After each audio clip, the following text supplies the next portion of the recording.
Assalamualaikum warahmatullahi wabarakatuh. Perkenalkan, saya Lu Sabina dengan NIM 22221195. Di sini saya akan menjelaskan hasil diskusi saya tentang jarak ideal antar kehamilan. Nah, pembahasan pertama kita akan mengetahui apa sih konsep jarak kehamilan itu dan kenapa sih jarak kehamilan itu memang penting untuk diperhatikan. Jadi jarak kehamilan itu merupakan suatu pertimbangan untuk menentukan kehamilan atau jarak dari anak yang pertama dengan kehamilan anak berikutnya. Bisa juga didefinisikan sebagai interval waktu antara kelahiran terakhir dengan kelahiran dari kehamilan berikutnya.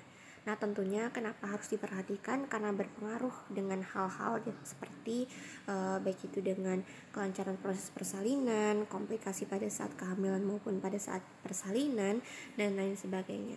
Nah, di sini ada beberapa hal yang menyebabkan biasanya ketika jarak kelahiran atau kehamilan itu terlalu pendek, maka memiliki beberapa dampak buruk dari jarak kehamilan yang tidak diperhatikan. Nah, tentunya untuk jarak kehamilan ini memang masih banyak perdebatan antara jarak yang dikemukakan, baik itu baik misalnya ada yang menyarankan 3 tahun, bahkan ada yang misalnya 12 bulan setelah kelahiran pertama ataupun yang lain selanjutnya. Maka di sini saya nanti akan menjelaskan sesuai dengan pemahaman dari World Health Organization atau WHO. Nah, untuk jarak kehamilan menurut WHO atau Organisasi Kesehatan Dunia, jadi jarak kehamilan yang ideal itu adalah antara 18 sampai 24 bulan.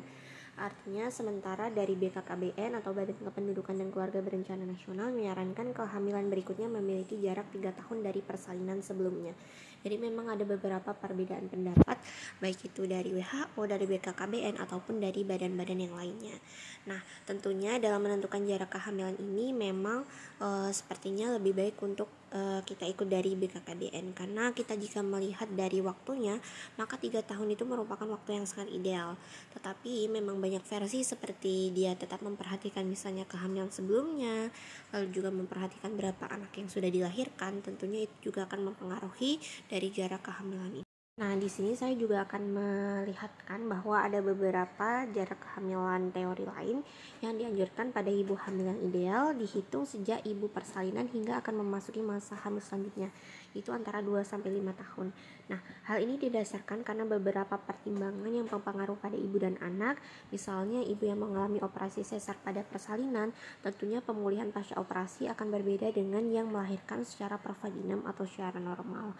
Selanjutnya juga sebenarnya untuk di dalam rahim sendiri kan kita ketahui nih bahwa ketika plasenta terlepas maka itu akan ada bekas luka dari implantasi plasenta. Nah, tentunya itu juga memerlukan waktu untuk sembuh. Nah, menurut penelitian dari The Demographic and Health Survey itu menunjukkan bahwa anak yang dilahirkan 2-5 tahun setelah kehamilan sebelumnya memiliki kemungkinan hidup sehat 2-2,5% lebih tinggi daripada yang berjarak kehamilan atau kelahiran kurang dari 2-5 tahun. Nah, untuk jarak kehamilan yang aman adalah 2-5 tahun. Nah, tentunya banyak faktor yang harus diperhatikan seperti misalnya proses persalinannya dengan apa, lalu juga kesiapan fisik, emosional. Dan misalnya seperti ini, ketika ibu satu dia persalinan secara normal, tidak ada permasalahan, tidak dengan misalnya ada luka bekas episiotomi, lalu juga anak yang dilahirkan normal-normal saja, maka akan berbeda misalnya dengan yang sudah operasi sesar, lalu anaknya juga prematur ternyata, lalu juga memerlukan yang namanya perawatan ekstra. Maka sebenarnya untuk jarak kehamilan ini juga bersifat tidak bisa monoton, artinya memang sesuai dengan seorang ibu itu dan juga anaknya. Tetapi memang dari beberapa badan menunjukkan bahwa 2-5 tahun itu adalah waktu yang sangat ideal, artinya tidak terlalu lama dan juga tidak terlalu sebentar. Nah, ada beberapa manfaat menjaga jarak kehamilan. Yang pertama tentunya adalah pemulihan persalinan bagi kesehatan ibu. Nah, seperti yang sudah saya jelaskan tadi juga bahwa ketika mungkin dalam proses persalinan, ya apalagi pervaginan misalnya, tentunya juga akan ada perbedaan fisik antara sebelum melahirkan. Tentunya seperti operasi sesar juga karena adanya pembedahan di bagian abdomen, juga pastinya harus ada pemulihannya terlebih dahulu. Yang kedua, menjaga kesehatan bayi. Kenapa? Karena memang jika terlalu cepat misalnya habis melahirkan langsung hamil lagi, maka mungkin bayi juga kurang sehat karena memang ibu terbagi lagi pikirannya. Lalu juga misalnya dia ASI, tentunya dia tidak bisa ASI eksklusif lagi. Lalu selanjutnya itu adalah menghindari resiko nutritional deficiency, yaitu adalah nutrisi atau gizi, karena biasanya bayi-bayi memang dia dengan ASI yang sangat baik, maka ketika dia harus hamil dalam waktu dekat tentunya dia kehilangan nutrisi itu. Yang keempat adalah bonding antara orang tua dan anak. Ketika jarak kehamilan terlalu sebentar, tentunya juga pikiran orang tua terbagi, maka juga perbedaan antara bonding dari anak dan orang tua. Lalu juga kondisi keuangan tentu harus dipersiapkan, karena setiap persalinan jelas membutuhkan biaya.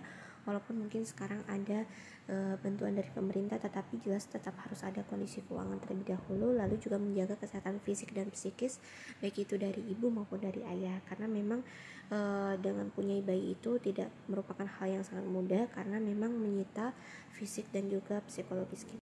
Nah, ada beberapa risiko juga dalam menentukan jarak kehamilan, di antaranya wanita yang melahirkan dengan jarak yang sangat berdekatan atau kurang dari 2 tahun akan mengalami beberapa risiko. Seperti yang pertama itu adalah risiko pendarahan di trimester 3.